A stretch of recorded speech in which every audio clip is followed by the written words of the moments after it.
Hitler versus Stalin foi provavelmente o derby que mais estragos causou neste mundo. Quer dizer, o Porto Benfica... Não, Stalin e Hitler, sim. Fica para saber o que têm em comum estas duas bestas de bigodes estranhos. Isto é uma produção da mídia. Adolf Hitler nasceu na Áustria em 1989. Cedo se começou a interessar pelas artes visuais, vejam lá vocês, todo sensível o nosso menino. Mas o pai não aprovava e queria que ele seguisse a área dos negócios. Diz que o pai o tentava dissuadir do seu caminho artístico à base da, pancada. Correu bem, Hitler Senior, muitos parabéns, o seu pequerrucho acabou mesmo por não trabalhar na área artística.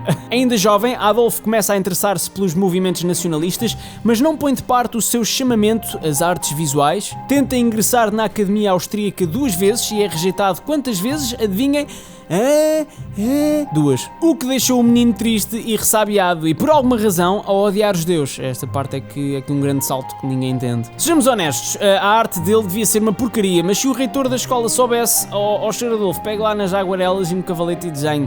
Ainda bem que o Fábio está nos desenhos, sabe-se lá o que andaria a fazer se não fôssemos nós, não é? Depois destas duas negas, Hitler viveu na pobreza e sem alternativas alistou-se no exército alemão durante a Primeira Guerra Mundial. Por ter sido ferido, foi, imaginem, condecorado e aproveitou para ir tornando pública a sua frustração com o facto de a Alemanha se ter rendido na guerra, o que ainda reforçou mais os seus ideais nacionalistas. Nisto, junta-se à malta do Partido Nacional Socialista, gente que era uma maravilha, sério, espetacular, cheios de ideias novas e criativas para o país e, mais uma vez, tenta meter os seus desenhos ao barulho, desenhando o símbolo do partido, hoje conhecido como a Cruz Suástica. Quem diria que, afinal, um dos seus desenhos ia ser visto por todo o mundo desta forma? Em 1921 torna-se líder do partido e começa a ser conhecido pelos seus discursos efusivos e com mais movimento que o Big Show Sick. 2 anos depois é preso por tentativa de golpe de Estado e é quando está preso que se dedica à escrita. Escreve o Mein Kampf, a sua visão para uma Alemanha ariana, antissemita e cheia de gente loira e espadaúda. No fundo, o Adolf queria ser RP da Alemanha e escolher ele a guest list. Na altura ainda não havia o Main. Foi para esta altura também que se deu a Grande Depressão de 1929. Com o povo todo precário, a inflação alta e as oportunidades escassas, os seus ideais extremistas começaram a ganhar popularidade em 32. Foi nesse ano que obteve 35% dos votos populares.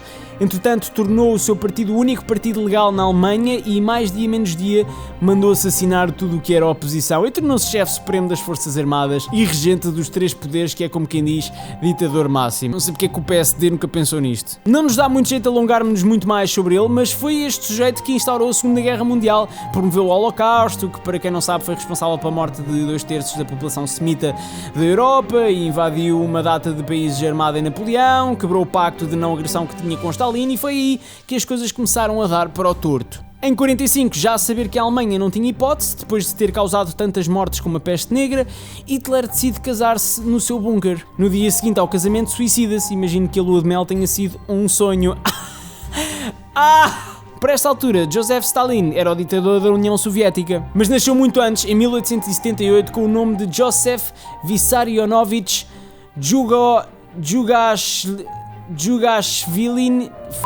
Djugashvili. Curiosamente, também era maltratado pelo pai, que era alcoólico. Como cresceu numa família de poucas posses, foi mandado para uma escola da Igreja Ortodoxa. Estudou inclusive para ser padre. Este monte de estrume esteve quase para espalhar a palavra do Senhor, vejam lá vocês, só! Mas foi expulso da escola por já na altura demonstrar demasiado interesse nas ideias comunistas. Junta-se a alguns revolucionários e organiza vários assaltos. Num deles morreram 40 pessoas, coisa pouca para este rapaz. É nessa altura que, tal como Hitler, também é preso. Aliás, foi preso e deportado várias vezes, daí ter mudado de nome para Joseph Stalin. Stalin, que significa homem de aço em russo. A moral do menino, vejam lá só, aproxima-se de Lenin, líder do Partido Social Democrata na altura, e torna-se o seu braço direito, sendo parte influente na Revolução Russa de 1917. Num partido cheio de divisões, Stalin surge como secretário-geral e assume a liderança do mesmo depois da morte de Lenin, que, segundo algumas teorias, foi congeminada aqui pelo Bigodes. A partir daqui foi um ver-se da vias. Este bicho começou a mandar matar toda a gente, sublinho, todos os que se opusessem ao seu sistema, basicamente.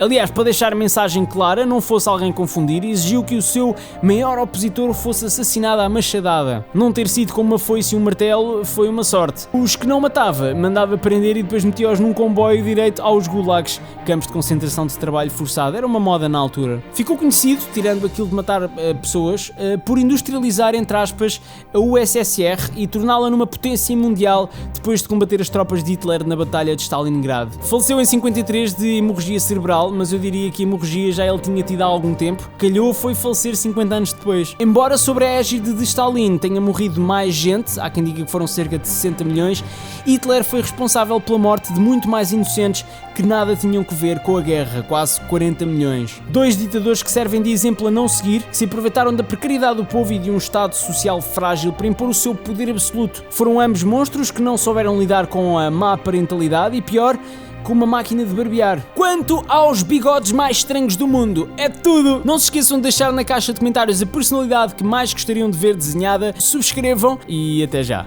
Joseph Vissarionovich Djugashvili.